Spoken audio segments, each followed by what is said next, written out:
Assalamualaikum warahmatullahi wabarakatuh. Perkenalkan, saya Naila Kamalia, mahasiswa program studi pendidikan guru sekolah dasar semester 3. Dalam video ini, saya akan membahas materi mengenai kendala dan karakteristik penyimak.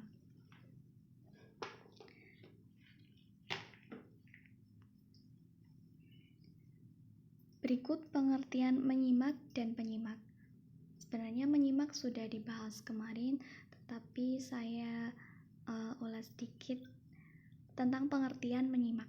Menurut Tarigam, menyimak adalah suatu proses kegiatan mendengarkan lambang-lambang lisan dengan penuh perhatian, pemahaman, apresiasi, serta interpretasi untuk memperoleh informasi, menangkap isi atau pesan, serta memahami makna komunikasi yang telah disampaikan oleh sang pembicara melalui ujaran atau bahasa lisan. Sedangkan menurut Rahminah, menyimak adalah koordinasi berbagai komponen-komponen keterampilan, baik keterampilan mempersepsi, menganalisis, maupun menyintesis. Sehingga dapat diambil kesimpulan menyimak adalah kegiatan mendengarkan lambang-lambang lisan dilakukan dengan sengaja, penuh perhatian, disertai pemahaman, apresiasi, dan interpretasi untuk memperoleh pesan, informasi, memahami makna komunikasi, dan merespon yang terkandung dalam lambang lisan yang disimak. Berikutnya, pengertian penyimak.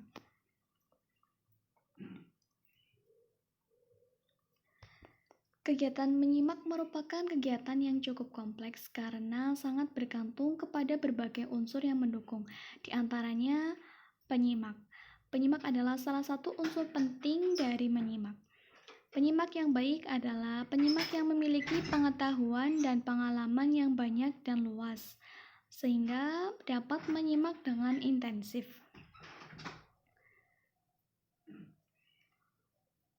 Penyimak seperti ini akan selalu mendapatkan pesan pembicara secara tepat.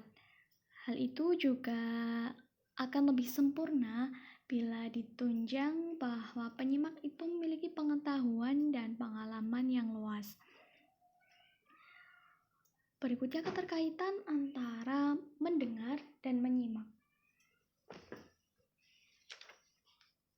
Terdapat banyak anggapan di masyarakat bahwa menyimak dan mendengarkan adalah sama.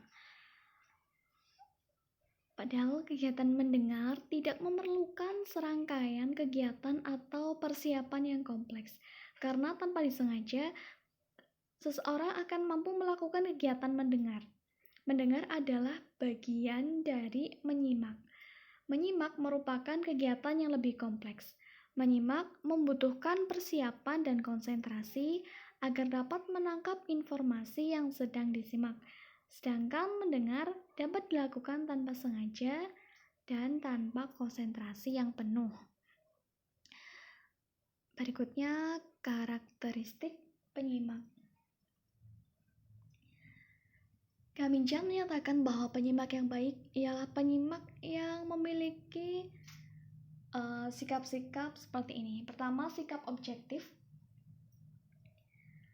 Sikap objektif ialah pandangan penyimak terhadap bahan simakan. Jika bahan simakan baik, ia akan menyatakan baik, demikian pula sebaliknya. Penyimak sebaiknya tidak mudah terpengaruh oleh hal-hal di luar kegiatan menyimak, seperti pribadi pembicara, ruang, suasana, maupun alat dan prasarana. Yang kedua, sikap kooperatif ialah sikap penyimak yang siap bekerjasama dengan pembicara untuk menunjang keberhasilan komunikasi tersebut. Penyimak yang bermusuhan atau bertentangan dengan pembicara akan menimbulkan kegagalan dalam menyimak. Jika hal ini terjadi, maka penyimak tidak akan mendapatkan pesan dari pembicara. Sikap yang baik ialah sikap yang berkooperatif dengan pembicara. Berikutnya, kendala penyimak. Yang pertama, ada keegosentrisan. Di sini dia lebih senang didengar oleh orang lain daripada mendengarkan pendapat orang lain atau sikap egois. Ini justru akan menghalangi menjadi kendala dalam menyimak. Yang kedua, keengganan untuk terlibat. Keengganan menanggung resiko jelas menghalangi kegiatan menyimak karena menyimak adalah salah satu kegiatan yang harus melibatkan diri dengan sang pembicara. Yang ketiga, ketakutan dan perubahan. Apabila ingin menjadi penyimak yang baik, harus rela mengubah pendapat, bahkan bila perlu harus berani mengubah dan menukar pendapat sendiri kalau memang ada pendapat atau gagasan orang lain yang lebih relevan atau masuk akal. Yang keempat, keinginan untuk menghindari pertanyaan dengan alasan jawaban yang diberikan akan memalukan. Hal ini merupakan kendala dalam diskusi, kegiatan berbicara, maupun dalam kegiatan menyimak. Berikutnya, puas terhadap penampilan eksternal. Apabila merasa puas dengan tanda simpatik itu, maka kita akan gagal menyimak lebih intensif lagi untuk melihat kalau pengertian itu benar-benar wajar. Orang merasa cepat puas karena mereka telah mengetahui maksud pembicara. Berarti golongan ini termasuk golongan yang tidak baik dalam kegiatan menyimak. Berikutnya, pertimbangan yang prematur adalah sesuatu yang prematur itu sesuatu yang tidak wajar. Hal ini merupakan contoh penyimak yang jelek dan sifat seperti ini justru menghalangi menjadi penyimak yang efektif. Yang terakhir ada kebingungan semantik. Makna suatu kata tergantung kepada individu yang memaknainya dalam situasi tertentu dan waktu tertentu. Seseorang yang ingin menjadi penyimak yang efektif harus mempunyai kosakata yang memadai. Berikutnya, kendala kognitif dalam menyimak. Yang pertama, kecilnya daya tampung ingatan jangka pendek atau IJD. Ini justru akan menghambat proses pemahaman pesan karena memori tidak bisa merespon pesan yang masuk. Kasus seperti ini terjadi kepada penyimak yang mungkin pikirannya penuh masalah, sedang memikirkan masalah lain selain di luar kegiatan menyimak. Yang kedua, IJD sulit memproses lambang bunyi yang terserap. Saat menyimak, kemungkinan si penyimak sedang tidak menguasai bahasan apa yang sedang disimak. Struktur penyampaian pesan tidak teratur atau logikanya kacau. Ada bagian-bagian informasi yang tidak terserap atau tidak terdengar. Yang ketiga, ingatan jangka panjang atau IJJ menolak konsep baru yang masuk.